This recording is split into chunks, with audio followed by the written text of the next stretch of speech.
If it's a deep truth and that destabilizes everything, it's like, yeah, but maybe that's preferable to a false peace. You can't find out if it's true without doing it.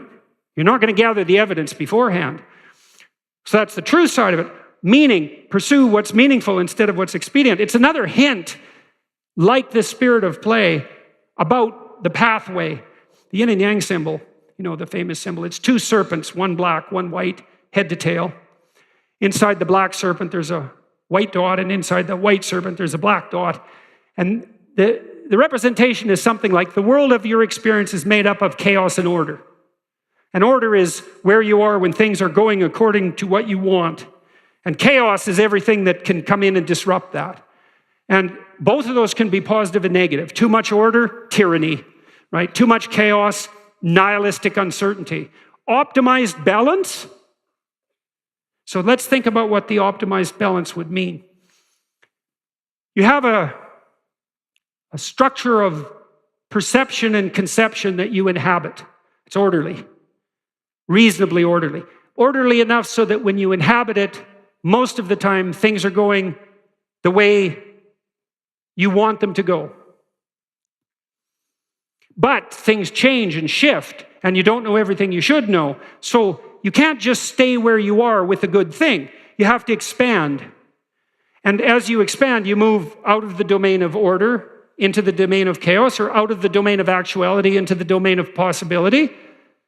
And then you might think, well, how do you know when you're doing that optimally? Well, one marker, as I said before, maybe that you do it in the spirit of play. But another is, and this is so much worth knowing, things get meaningful. People ask, does life have any meaning? It's like, why is anything worth doing if in 4 billion years the sun is going to envelop the earth?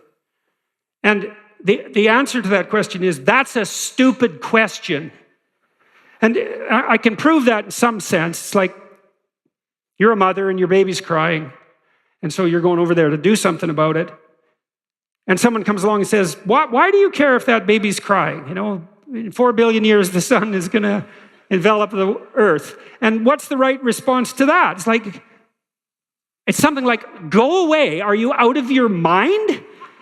And the answer to that question is yes, you are out of your mind. Of course, you can find a time frame or a spatial frame of reference that makes everything you do pointless. It's like, what is this going to matter in 20 trillion years? Well, it's like, the only proper response to that is that's not a wise time frame. Imagine you're in a concert, listening to some great music, and it's got you, and someone taps you on the shoulder, and this is going to come to an end. And well, what's your response? Like, go away. And that's the right response to that voice in your head that does those things to you, which says, you're engaged in something, and a nihilistic thought comes out. Well, what's the point of this, given, how unbearable the world is in the current political situation, and the fact that we're inhabiting some ball of dust on the edge of some fringe part of the cosmos, and that everything's dead and material. It's like, get thee behind me, Satan, right? Really. It's not a mark of wisdom.